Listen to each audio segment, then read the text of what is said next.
me lo puso mi madre y me regaña cuando me lo dice completo. Me pasa con el José Miguel. Por eso me gusta José. Sí, José. Me recuerda, bueno, me va a matar mi madre ahora cuando diga esto.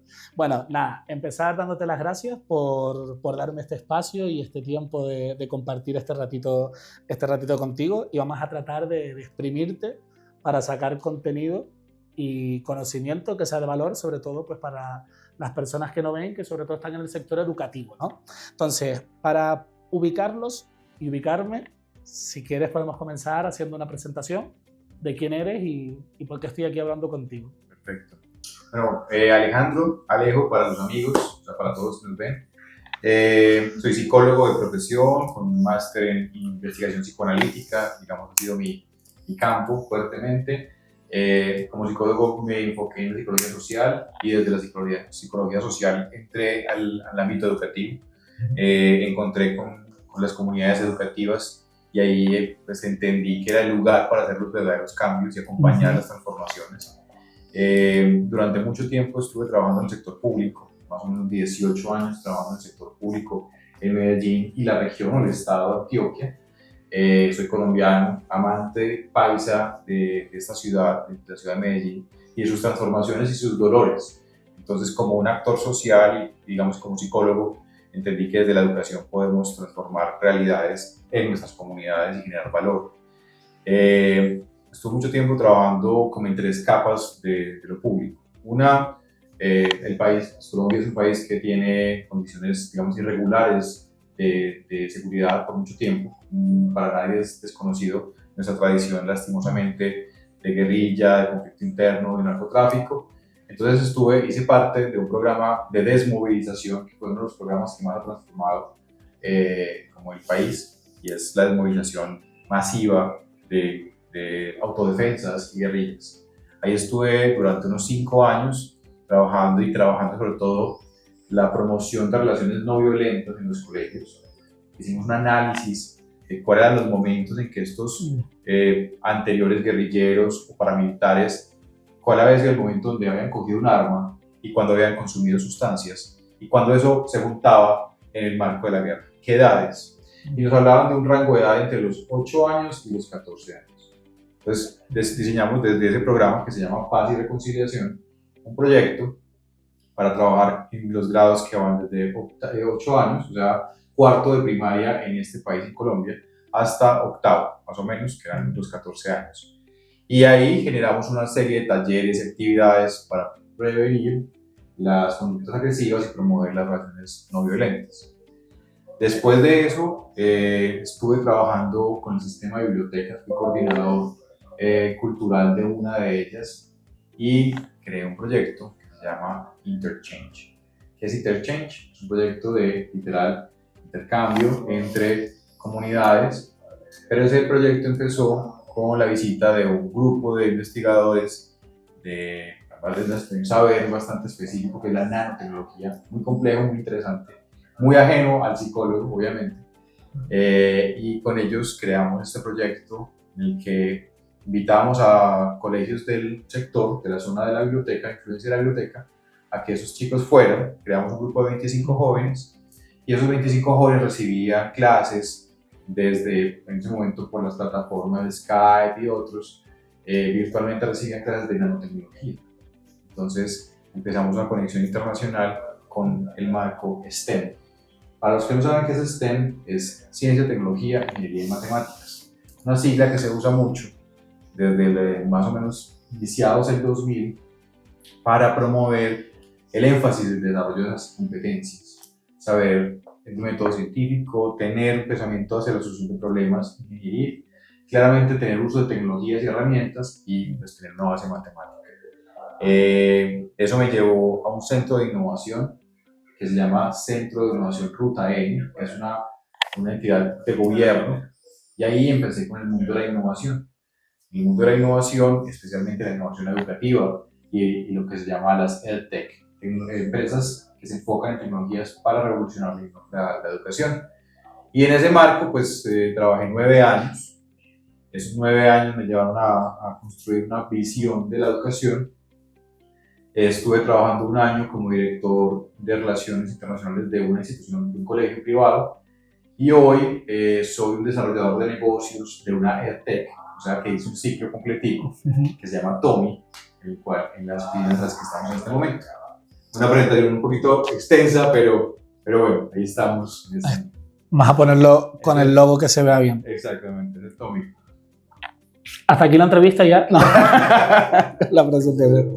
No, muy interesante. Me dejó impactado la edad temprana en la que en ese momento empezaba a captar, ¿no? Para el tema de las guerrillas, las bandas y todo este tipo de cosas. Y te quería comentar un poco eso también, que está fuera de las preguntas que quería hacerte, de entender, ¿no? Cuál es la situación, porque al final cuando las personas escuchan muchas veces Colombia, por suerte o por desgracia, pues se le viene todo esto del narcotráfico que ha vivido, ¿no? O sea, ¿en qué momento empieza esa transformación hacia dejar atrás de dónde viene para empezar hacia dónde están yendo ahora? Claro, mira, pues tenemos que ubicarnos un poquito en el tiempo, más o menos en la ciudad de Medellín. Las transformaciones empiezan entre el 2002, 2003, con una apuesta muy grande en su momento, el alcalde Sergio Fajardo, un gobernante, digamos que fue un hito importante. ¿Por qué fue un hito importante? Porque esto es lo que nos lleva a nosotros a la conversación. Invirtió muchísimo dinero en educación y cultura, y trabajó fuertemente con pensar la innovación y las tecnologías. Entonces, fueron como tres manos. Empezó a generar una relación entre lo público y lo privado mejor, hay mejores conexiones. Segundo, invirtió mucho en infraestructura, en poder crear escuelas de calidad con espacios muy dignos, y también pues apropiar tecnologías. Luego, desde el 2002 en adelante, hemos venido teniendo como una serie de administraciones en Medellín y en Antioquia que nos han permitido, por un lado, ofrecerles otra mirada a los chicos.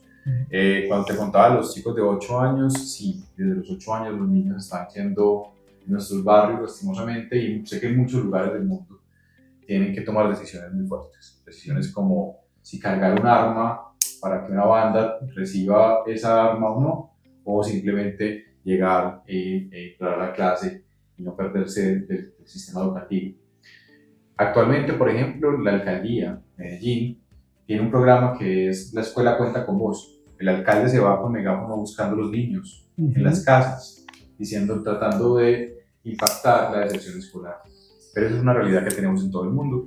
Entonces sí, a tu punto, volviendo al asunto, ¿qué es lo que ha transformado? Pues una serie de políticas importantes, inversión, apoyo del sector privado. Definitivamente el sector privado es fundamental, y algo que te toca a ti el alma y el corazón es el emprendimiento, la creación de nuevas empresas que tienen una visión social con mayor impacto.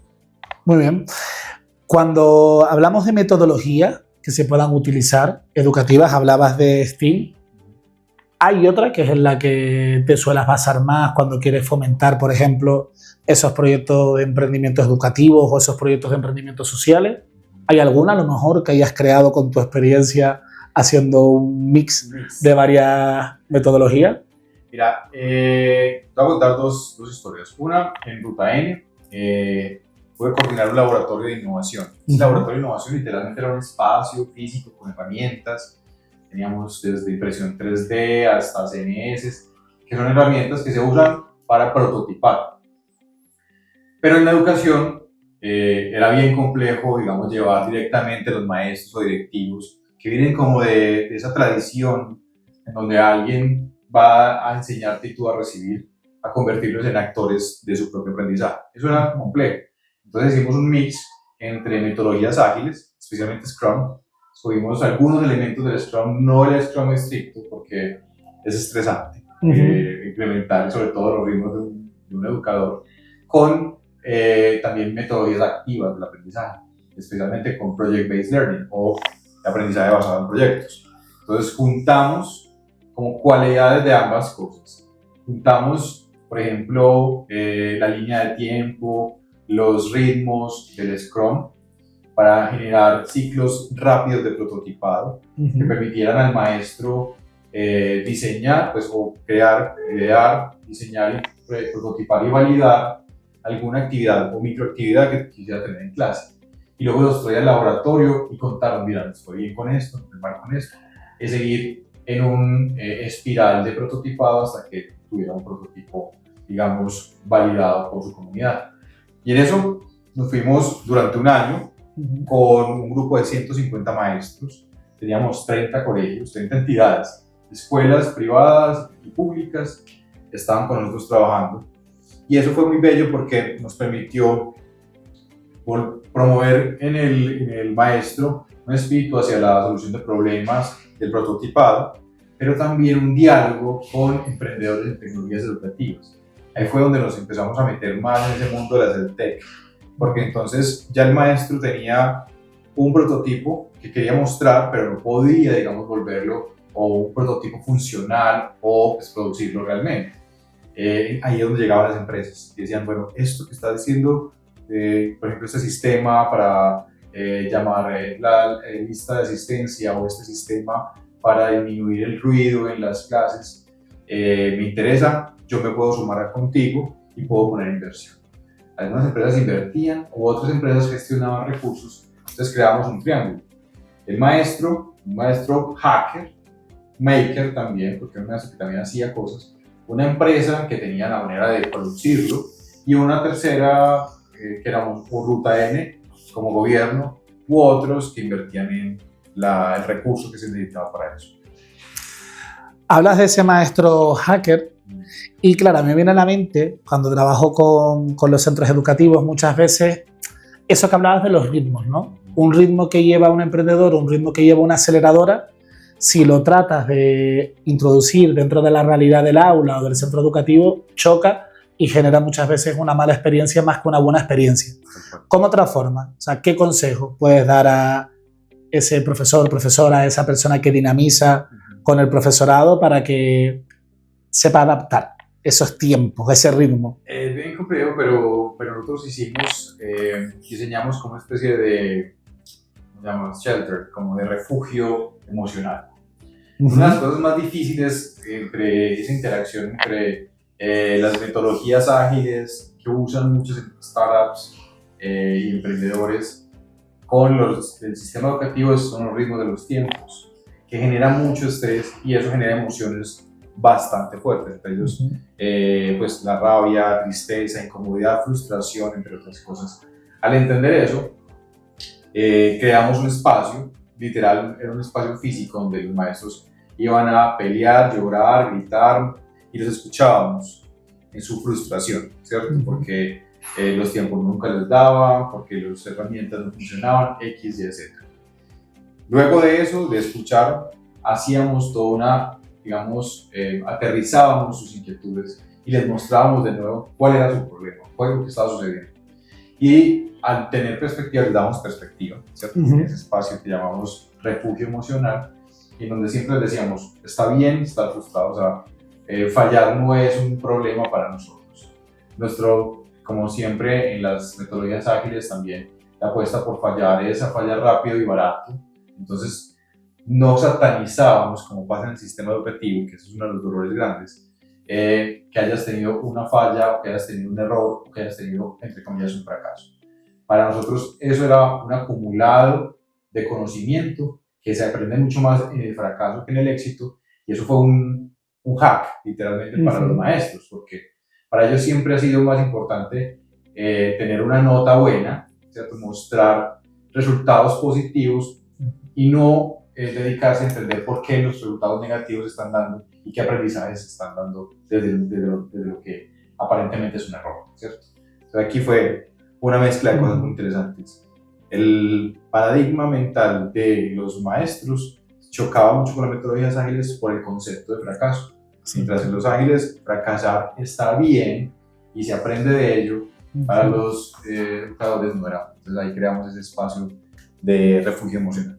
Me gusta ese concepto de espacio de refugio emocional. No, y es importante salud mental tanto en el emprendedor como en el docente que está en el día a día en el aula. Hablando de aula, tenemos a Tommy.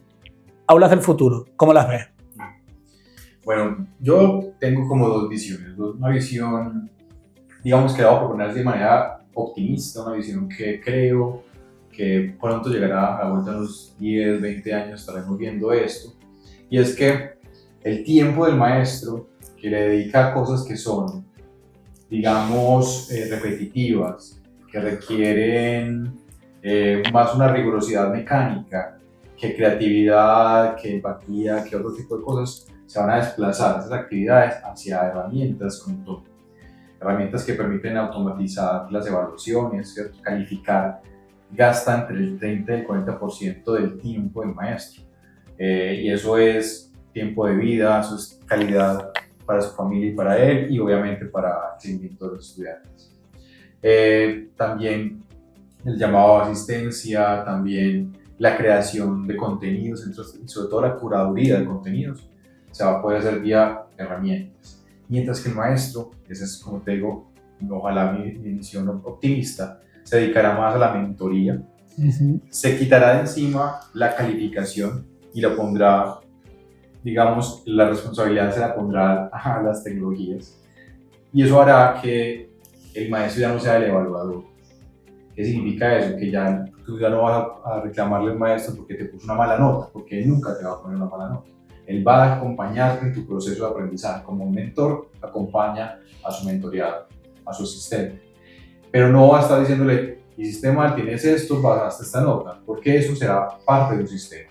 Entonces, esa relación va a ser más cercana, va a generar mayor empatía y vamos a crear relaciones de valor en las comunidades educativas. Entonces, ya no solamente es el maestro, un directivo, padre de familia, los mismos jóvenes entre sí se van a distribuir el conocimiento de una manera más democrática. Esa es como la visión. Hay otra visión que puede que no sea tan optimista, que también son las aulas del futuro, y es una visión que nos va a llevar a entrenamientos cortos, formaciones cortas que están más pensadas para que rápidamente los estudiantes tengan acceso al mercado laboral, pero tendremos un rollo complejo, como más bien un reto complejo, que es el manejo de los datos, la privacidad, digamos, en general tu vida privada va a cobrar valor en lo social y va a perder, y tú lo vas a perder de manera bastante acelerada. Entonces, hay que tener mucho cuidado con eso. El mundo de las redes sociales es un mundo delicado, hay que entenderlo bien. Y el mundo, digamos, de la digitalización de tu huella digital significa que eres, digamos, que el producto para muchas otras entidades. Tu información es vital para muchas entidades, por lo tanto hay que cuidarla bastante. Entonces, yo veo dos opciones, digamos, escenarios que se pueden juntar. Una donde el rol del maestro se convierte en el mentor, en el coach, incluso emocionalmente apoyándolo. Y por otro lado, un sistema educativo que va muy enfocado al entrenamiento específico para necesidades del mercado laboral. Porque ahora estamos en un momento, ¿no?, en el que va a haber un cambio, o ya lo ha habido, y tenemos que ver hacia dónde apunta ese cambio. Y falta, ¿no?, como conectar esas habilidades que se trabajan dentro del aula con las habilidades que se están demandando en el mercado laboral, o saber potenciarla, ¿no? Hablando de estas habilidades, ¿cuáles son las habilidades necesarias para que ese docente del futuro o ese profesorado del futuro pueda hacer esa labor de mentorización, de guía? ¿Qué habilidades debe de trabajar y debe de tener? Pues yo creo que, sobre todo en este mundo de este océano de datos e información, creo que el pensamiento crítico es uno de ellos. Creo que como habilidad yo lo pondría en el primer puesto, porque, digamos, entrenarte para evaluar, curar, filtrar la información que te llega, generar análisis más completos, tratar de poner en suspenso la opinión inmediata, antes de no tener los suficientes datos para poder crear una percepción y o compartirla con sus estudiantes, es fundamental. Hoy cualquier fake news se puede convertir en un detractor de, no sé, la Tierra es plana, o que algún otro tipo de idea que haya por allí.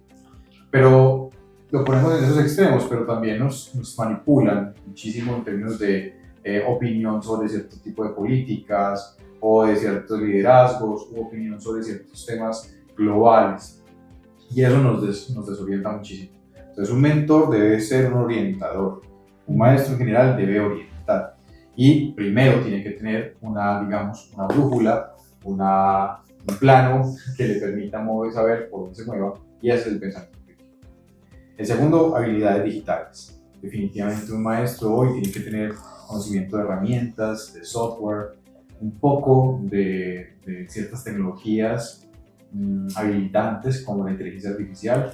Creo que el maestro hoy puede construir prompts, puede construir, digamos, solicitudes muy bien estructuradas para obtener resultados muy buenos en herramientas como las hay hoy, desde febrero, como un ChatGPT hasta el año pasado, quiero decir, hasta todas las que han salido de esta. Bajamos con esas dos. Pensamiento crítico y habilidades digitales. Son dos paquetes. Son dos paquetes de habilidades que pueden adquirir con el Tommy 8. Poco de publicidad. Si nos vamos al alumnado, ¿cuáles serían esas habilidades? Partiríamos del pensamiento crítico también, ¿no? Claro, fundamental el pensamiento crítico porque, obvio, como tú estabas diciendo, si el maestro tiene pensamiento crítico y sabe orientar, los estudiantes van desarrollando también esto. Pero había un énfasis en el pensamiento crítico para el estudiante, y es la capacidad de discernimiento. Es decir, te llega mucha información todo el tiempo, desde el celular, el computador, no sé qué. ¿Qué puedes tú convertir en información que sea, digamos, de valor para ti y que no es de valor para ti? Si lo ponemos en un ejemplo, digamos, ya más del sistema digestivo.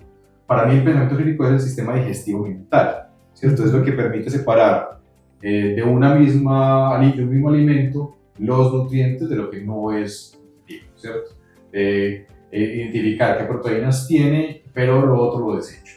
Entonces, eso debe ser estimulado en un estudiante. Un pensamiento crítico con capacidad de discernimiento. Entonces, saber qué información es vital, importante y necesaria. Lo otro que también creo que es muy importante, y eso lo estamos sufriendo bastante, es desarrollo de habilidades tecnológicas para los estudiantes, también asociado al pensamiento crítico, y tener en cuenta que, digamos, lo básico, digamos, de lo académico, que es pensamiento lógico-matemático y lectoescritura. Saber leer no es solamente consumir libros, saber leer contextos. Saber leer es poder saber leer entre líneas. Saber leer también es poder escribir mejor y comunicarte mejor. Entonces creo que hay elementos de comunicación que se junta con la última que yo diría, y es el desarrollo de empatía. Creo que una de las cosas difíciles que en formatos como los colegios se da es que pierdes la sensación del otro, el vínculo con el otro. Pierdes a veces también como no solamente ponerte en los zapatos, como se define rápidamente empatía, sino vincularte, crear canales de comunicación eficientes, generar capacidad de trabajar en equipo, independientemente de que tu idea no sea la que es la mía exactamente, pero puedo sumar valor en un proyecto conjunto. Ese tipo de cosas preparan mucho a los jóvenes para el mercado laboral y para lo que más adelante les va a venir. Estamos entonces con esas tres, pensamiento crítico también, Sí. Las habilidades digitales y esa parte de empatía que es muy importante y que es una de las cosas también, ¿no?, que nos diferencia, por lo menos por el momento, de todo esto que ahora se ha movido, como dices tú, desde febrero del año pasado, aunque lleve mucho más tiempo, que es la inteligencia artificial, ¿no? Y que es algo que ha entrado, o sea, de sopetón, sin tocar la puerta, sino tirándola abajo, y por lo menos genera una sensación de miedo para mucho profesorado. Y por otro lado, para el alumnado a veces como una oportunidad de empezar a utilizarla para escaquearnos de los trabajos, de las tareas, de los exámenes. ¿Cómo ves tú esa integración de la inteligencia artificial? O podríamos hablar de las tecnologías emergentes también en el aula. Total.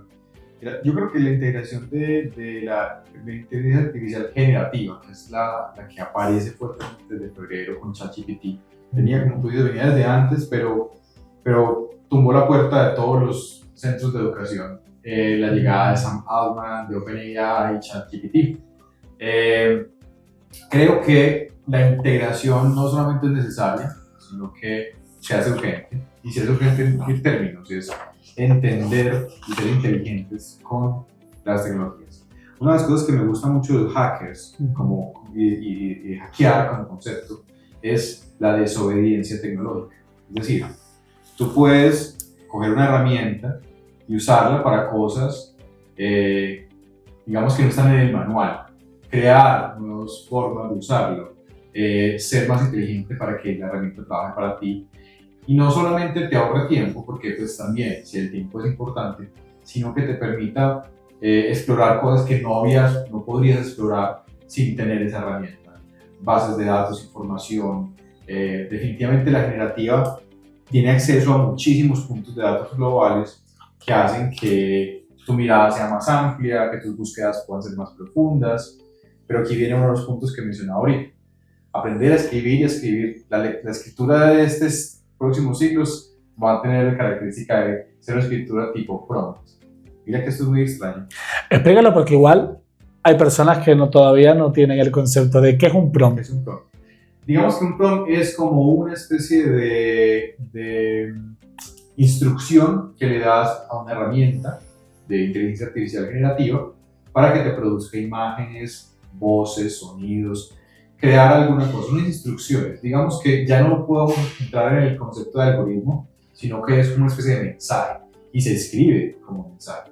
Créame un avatar de tal tamaño, con estas características, femenino. Entre más detallado, con mayores características se escriba, ese prompt o este mensaje o esas instrucciones van a hacer que el producto sea mejor. Nada todavía está completamente perfecto e inmediato. Hay motores más, digamos, cercanos. ChatGPT es bastante bueno, pero han salido montones ahora que Gemini, creo que de Google, bueno, varios, tienen ciertas, lo que llaman alucinaciones. Tú puedes pedir cosas y él crea no exactamente lo que tú estás esperando. Ahí es donde también tu trabajo empieza, ¿cierto? Tu gusto por, si quieres una imagen, entonces animarla mejor, aprender a usar esas herramientas de diseño para poderla perfeccionar. Entonces, quitar el temor de que no es que vayamos a dejar de pensar porque la inteligencia artificial piensa por nosotros. No, no es cierto. La inteligencia artificial no piensa por nosotros. La inteligencia artificial permite que tengas un acceso muy grande a una cantidad de opciones, bases de datos, información que están en Internet y se generan por los algoritmos de la inteligencia artificial productos similares a los que tú crees o estás pidiendo, pero nunca siempre es preciso. Entonces hay que siempre revisar. Tú puedes crear poesía, sí, pero no es igual que la poesía de crear corazón humano. Entonces, por un lado, quitar el miedo a la inteligencia artificial generativa. Segundo, entenderla como un hacker, siendo desobedientes, aprendiéndola a usar y a usarla de manera inteligente. Y tercero, el trabajo mental no termina allí.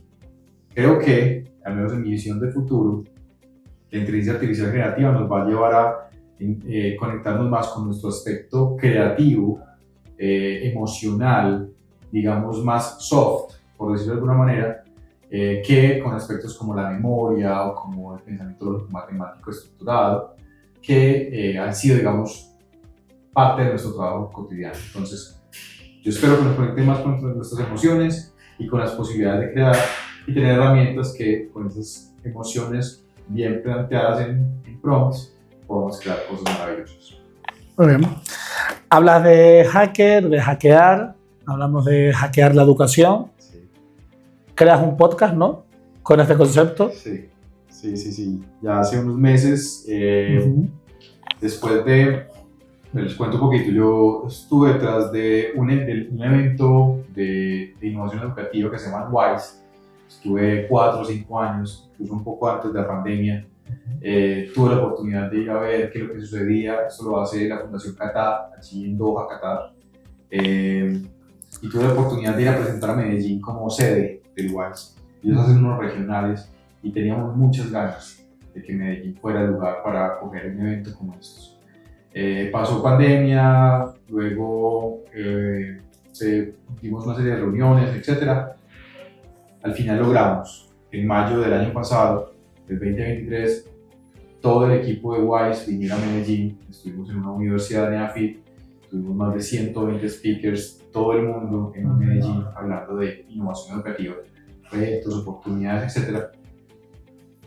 nos dejó una sensación, y es que a pesar de que ya de que es un evento global, etcétera, las conversaciones se quedaban entre 4 o 5 personas, y unas conversaciones súper potentes, ideas geniales. ¿Cómo hacerlos para? Entonces ahí fue donde Hacking Education, el podcast que pueden buscar en YouTube, Hacking Education. Yo lo dejo abajo. Buenísimo. Algo le pongo aquí para que lo puedan llegar a ver. Lo que puedas. Entonces ya construimos ese podcast para contarle al mundo, con algunos de los invitados que tuvimos en el WISE, algunas de sus ideas, discusiones. Tenemos algunos en inglés, otros en español. Hacking Education, un podcast así. Muy interesante. Yo he visto alguno de las grabaciones que tiene. Mejor calidad, mejor que recursos, que esta entrevista seguro también. Pero sí, yo les invito a que lo puedan seguir, porque la verdad que yo lo poco que he visto me ha parecido muy interesante las conversaciones que se crean ahí. Vamos terminando y nos quedan 2 cositas. Una es hablar de, que yo creo que ya has hablado a lo largo de la entrevista, pero alguna historia de éxito o algún ejemplo de cómo se ha aplicado, ¿no? Un proyecto educativo que fomente pues, estas iniciativas emprendedoras o estos proyectos emprendedores que tengan que ver con la sostenibilidad, con la mejora de la sociedad. Yo te voy a poner 2 ejemplos. Uno quiero ponerlo como Tommy. Tommy es un ejemplo de emprendimiento en educación. Y quiero poner otro tema, y es que si bien creo que el emprendimiento es un tema muy importante para las escuelas, el emprendedor como arquetipo, como persona, es incómodo para las organizaciones. O sea, son personalidades que no encajan fácilmente en un formato. Todas las organizaciones tienen formato. Entonces, casi siempre cuando tú dices, tengo un emprendedor, es alguien que es muy inquieto, alguien que es testarudo, intenso, que tiene una idea y no se le quita, aunque su propio jefe le diga, olvídate de eso, que su familia le diga, olvídate de eso. Entonces, a veces los emprendedores dentro de las organizaciones y más dentro de la escuela son un dolor de cabeza. Quiero desmitificar eso, quiero plantear que los sistemas educativos necesitan trabajar en algunas bases para que se desarrolle el pensamiento emprendedor.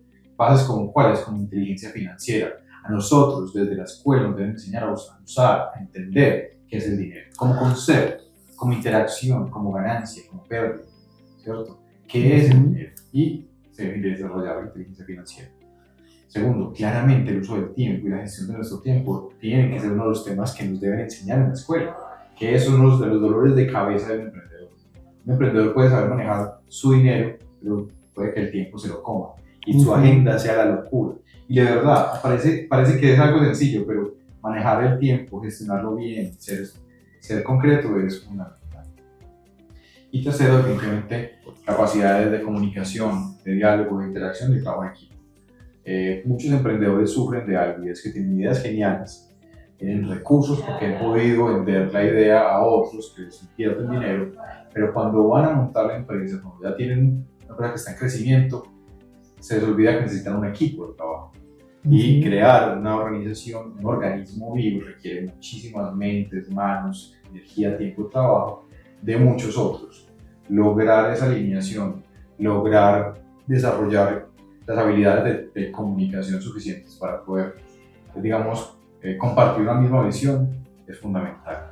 Entonces yo creo que en las bases primarias es fundamental enseñar eso, y en las bases secundarias trabajar con metodologías activas de aprendizaje como Project-Based Learning o aprendizaje basado en proyectos o aprendizaje basado en retos. ¿Por qué es importante? Sí, bueno, no pasa nada, son cosas del directo y pasa, estamos en la...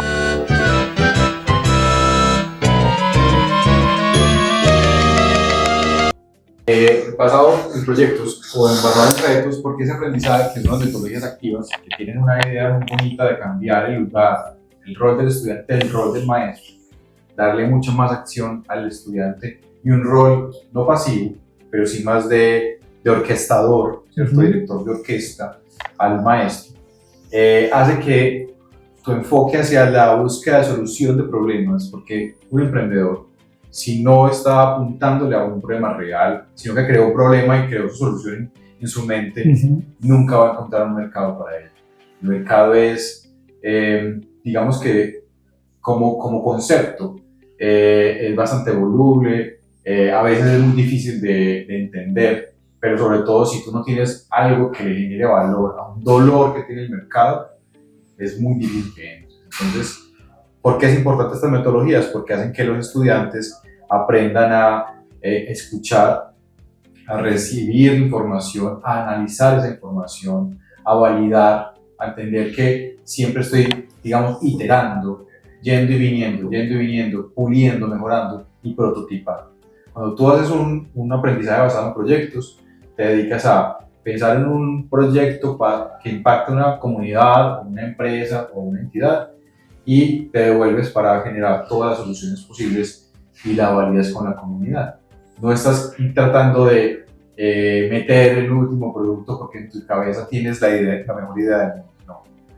Te vuelves un cazador de oportunidades para el mercado. Entonces, esto va con lo que hablamos antes de la empatía. Totalmente. Que muchas veces no creamos los proyectos emprendedores desde la empatía, sino desde, yo lo digo desde el ego, desde El ego.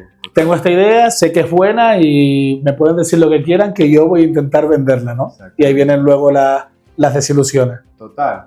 Porque, y eso también hay que decirlo, nos hemos montado en unos héroes, digamos, de la innovación. Entonces todo el mundo habla de Elon Musk, pues, súper gran héroe, Mark. Steve Jobs, todos estos que sabemos, pero que son disruptores, y hay que entender, son personas geniales, pero el gran porcentaje de los emprendedores del mundo, más allá de estar cabeciduros, testarudos, insistiendo en que esta es la tecnología que voy a meter, deben estar leyendo las necesidades del mercado, solucionando oportunidades. Eso es lo que yo creo que deberíamos promover en los colegios. Exacto.